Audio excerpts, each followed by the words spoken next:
but it starts.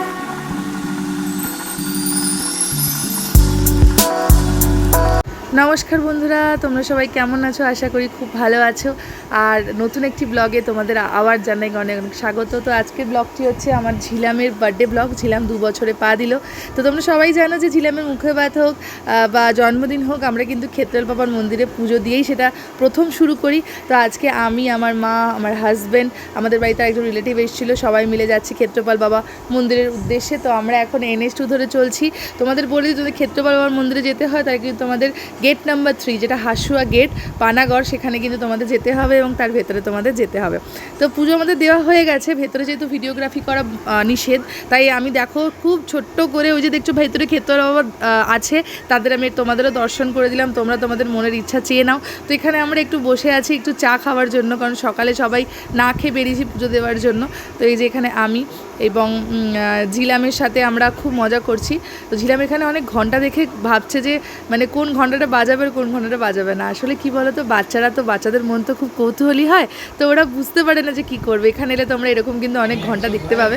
তো যাই হোক, এখন আমরা এদেরই ক্যান্টিন মানে যেটা আমাদের ধরো MH ক্যান্টিন, সেখানে আমরা বসে একটু খাবার খেয়ে নিচ্ছি, কারণ সকালবেলায় আমরা কিছু খেয়ে আসিনি এবং অনেক বেলাও হয়েছে, তাই আমরা একটু চটপট করে ছোলে ভটুরা খেয়ে নিলাম এবং খেয়ে বাড়ি চলে এসেছি। তো এখন দেখতে পাচ্ছ এখন দুপুরবেলা, এখন ঝিলামকে আশীর্বাদ করছে আমার দিদা শাশুড়ি। আমার দিদা শাশুড়িকে আশীর্বাদ করে টাকা দিচ্ছে, কিন্তু ঝিলাম টাকাটা ছুড়ে দেবে, কারণ ঝিলামের টাকা চাই না, ঝিলামের চকলেট চাই।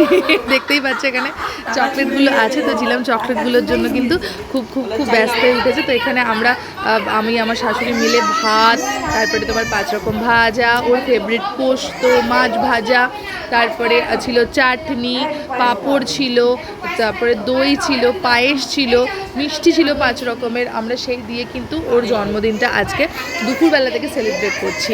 এবং ও দেখতেই পাচ্ছ সমানে কেঁদে যাচ্ছে, ও কারুর কাছ থেকে খেতে চাইছে না, কারণ ও খালি মনে হচ্ছে চকলেট খাবে। ওই যে দেখো ললিপপ দেখাচ্ছে। আমার মনে হয় তোমাদের বাড়িতে বাচ্চাদের, তোমাদের বাচ্চারাও নিশ্চয়ই এরকমই করে, ঝিলামের মতো এরকমই দুষ্টুমি করে।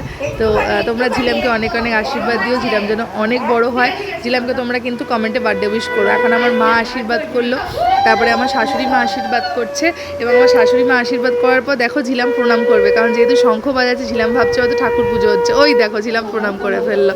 তো এরপর ঝিলামের পাপার পালা। ঝিলামের পাপা আশীর্বাদ করছে। আমাদের মধ্যে যে ঝিলামকে সবচেয়ে বেশি কেউ ভালোবেসে থাকে সেটা হচ্ছে ওর পাপা। ওর পাপার প্রাণ হচ্ছে ঝিলাম। দেখছো ঝিলাম এখন শুয়ে পড়ছে, মানে ও কিছুতেই আশীর্বাদ নেবে না, ঝিলাম খালি শুয়ে পড়ছে। এবং ও খালি বলছে আমাকে চকো দাও, আমাকে চিপস দাও, আমাকে আইসক্রিম দাও, আমি এগুলো খাবো, আমি ভাত খাবো না, আমি পায়েস খাবো না। তো অনেক কষ্ট করে ওকে আমরা কিন্তু পায়েস খাইয়েছি। তো ঝিলামের পাপা এখন ঝিলামকে খুব ভালোবেসে পায়েস খাইয়ে দিচ্ছে, এবং তোমরা দেখতেই পাচ্ছ ঝিলাম খুব দুষ্টুমি করছে।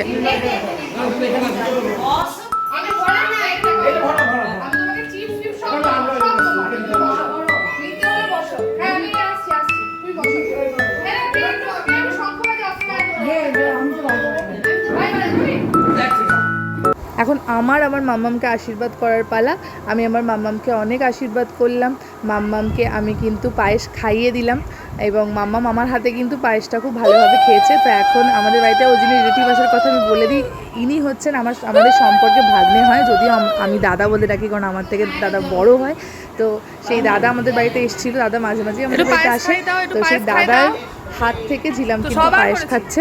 এবং last but not the least, আমার ছোট ভাই, আমার কাকার ছেলে গুড্ডু, ও কিন্তু ঝিলামকে আশীর্বাদ করেছে। এতদিন পর্যন্ত ও আমাদের ফ্যামিলিতে সবার ছোট ছিল, এখন কিন্তু ঝিলামও চলে এসছে, তাই ও কিন্তু একটু বড় হয়ে গেছে এবং ও কিন্তু ওর ভাগ্নিকে খুব ভাবে আশীর্বাদ করছে।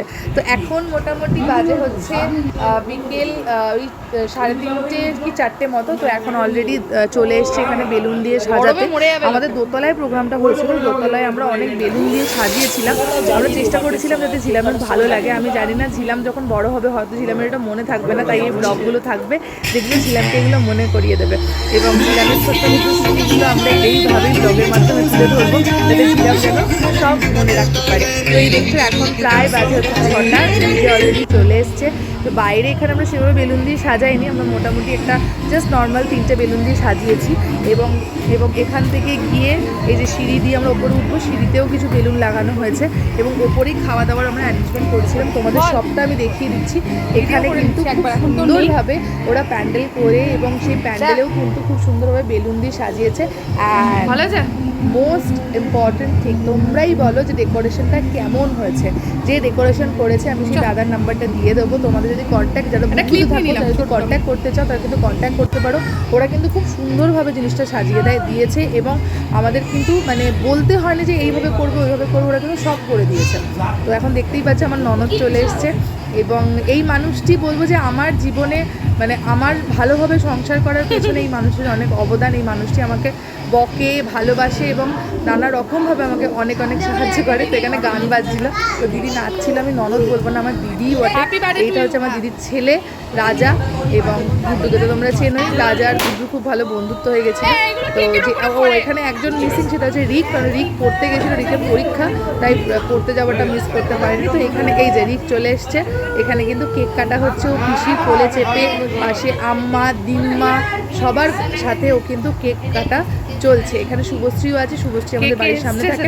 এখানে আরও আমাদের পাড়ার সমস্ত লোকজন, মামি, শাশুড়ি, আমার কাকিমা, আমার কাকা সবাই কিন্তু এখানে উপস্থিত। ওই সাদা দেখো শাড়ি পরে আমার দিদা শাশুড়ি, এই যে আমার সবুজ কালারের যে চুড়িদার পরে আছে এই হচ্ছেন আমার যা, এবং এখানে আরও সব খুদে খুদে আমাদের পাড়ার সমস্ত লোকেরা কিন্তু, এই বাচ্চারা কিন্তু আছে। তো এখানে দিদি সবাইকে কেক খাইয়ে দিতে ঝিলামের পক্ষ থেকে, ঝিলাম তো খুব ছোটো, তাই আমি বললাম তুমিই খাইয়ে দাও, এবং আমরাও এখানে কিন্তু কেক খেয়ে নিয়েছি। কেকটা খুব ভালো ছিল, ওর বাবা নিয়ে এসেছিলো পছন্দ করে। তো এই যে দেখছো এখানে এখন মানে মোটামুটি ঝিলাম আর কি খুব কান ছিল। এই যে আমি এখন সবাইকে বলছি তোমরা কিন্তু সবাই ঠিক মতো করে খেয়ে নেবে, মানে নিজেকে একটু বড় বড় ফিল করার চেষ্টা করছি।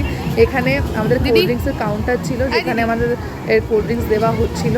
তো যেহেতু প্রচণ্ড গরম ছিল আমরা এই ব্যবস্থাটা করেছিলাম। এখনও ফার্স্ট ব্যাচ বসেনি, ফার্স্ট ব্যাচ বসবে। দিদিকে আমি বললাম দিদি তুমি একটু তুমি তাকাও এদিকে, আমি তোমার একটা শর্ট নিয়ে নিই। এদিকে আমার দাদা মানে আমার সুমন্ত দা, আমার জামাইবাবু বসে আছে, আমার দিদির বর। এখানে বাচ্চাগুলো সব খেলা করছিল, সত্যিই তাই, বাচ্চাদের কি বেশি ভালো লাগে।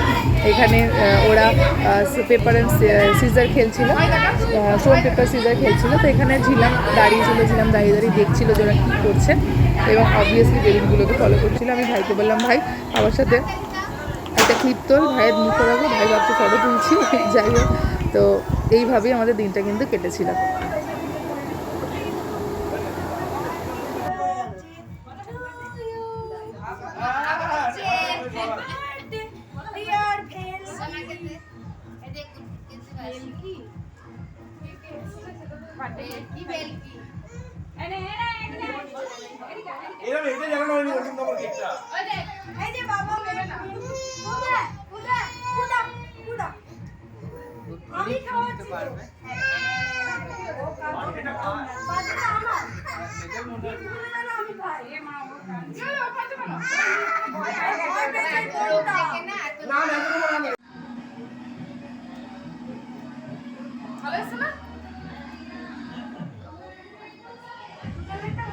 তো চলো আজকের এই ব্লগটা যদি তোমাদের ভালো লেগে থাকে তাহলে অবশ্যই লাইক করবেন, সাবস্ক্রাইব করবেন এবং তার সাথে কিন্তু কমেন্টও করে দেবেন, শেয়ারও করে দেবেন, কারণ এই ব্লগ